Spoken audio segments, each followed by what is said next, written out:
Everyone, আমি রিয়ার আমার রান্নার রকমারি চ্যানেলে আরেকটি পর্ব দেখার জন্য সবাইকে ওয়েলকাম জানাই। আজকে আমি তোমাদের সাথে শেয়ার করব শাপলা ফুলের বড়া রেসিপি। তো এটি গরম ভাতের সাথে অপূর্ব লাগে। তো চলো রেসিপিটি একবার দেখে নেওয়া যাক। শাপলার ফুলগুলোকে শাপলা থেকে ছাড়িয়ে ছাড়িয়ে একটি পাত্রে সুন্দর করে সাজিয়ে রেখে নিয়েছি। এই শাপলার ফুলগুলো অপূর্ব সুন্দর লাগে যখন এগুলো নদী বা ঝিলে থাকে। ফুলের যে পাতাগুলো থাকে মানে সবুজ অংশটাকে আমি বাদ দিয়ে দেব, আর সাদা অংশের যে পাতাগুলোকে ওইগুলো নিয়ে নেব। আর ভেতরে একটা হলুদ ধরনের ফুল থাকে, ওইটা নেওয়া যাবে না, কেন কি ওইটা তিতো লাগে। এর জন্য আমি সাদা সাদা পাতাগুলোকে আলাদা করে নেব, সবুজ পাতা আর হলুদ যে ফুলটা থাকে ওইটাকে বাদ দিয়ে দেব।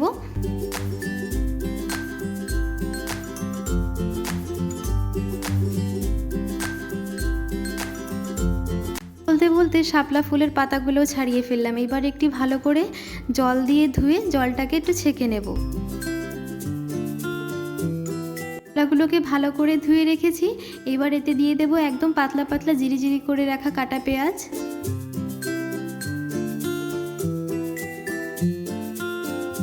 আমি দিয়ে দেবো এতে কুচিয়ে রাখা কাঁচা লঙ্কা। এতে শুকনো লঙ্কাও কুচিয়ে দিতে পারো, অপশনাল আছে। যারা শুকনো লঙ্কা খেতে ভালোবাসো তারা শুকনো লঙ্কাও দিতে পারো।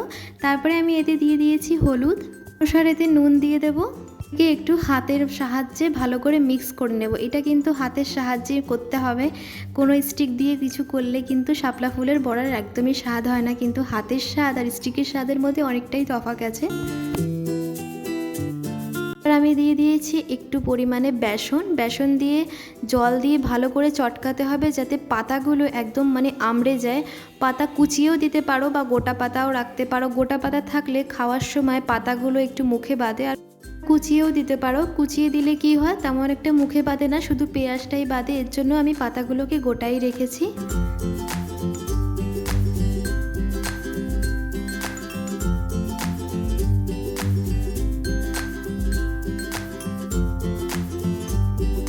দুই থেকে 3 মিনিট ভালো করে হাত দিয়ে একদম চটকে চটকে নিতে হবে। দেখো কতটা ছিল আর কতটুক হয়ে গেছে। এবার পুরো রেডি। এবার এদিকে গরম গরম তেলে ছেড়ে দেবো।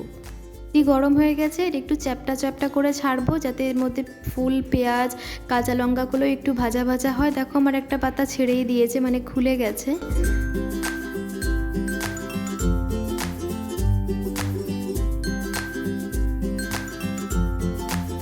ফুলগুলোকে হাতের মধ্যে একটু চেপটে চেপটে দিতে হবে, না হয় প্রথম ফুলটা আমার বেরিয়ে গেছিলো। আবারও আমি দিয়ে দিলাম গরম গরম তেলে।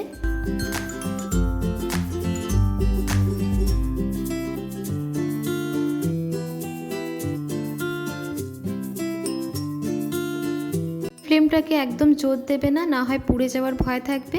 মিডিয়াম আঁচে একটু হবে, কেন এর মধ্যে পেঁয়াজ ফুল কাঁচা লঙ্কাগুলো একটু ভাজা ভাজা হবে। ফুল আমার ভাজা পুরো কমপ্লিট। এবার একে আমি পরিবেশন। ফুলের বড়া আমার পুরো তৈরি হয়ে গেছে। এটিকে গরম ভাত বা টমেটো কেচাপ সাথে খেতে দুর্দান্ত লাগে। তোমরা একবার বাড়িতে ট্রাই করে খেও। আমার এই রেসিপিটি যদি তোমাদের ভালো লেগে থাকে একটি like comment share and subscribe করতে ভুলেন না। নতুন একটি রেসিপি নিয়ে আবার দেখা হবে। সবাই ভালো থেকো, সুস্থ থেকো, ধন্যবাদ।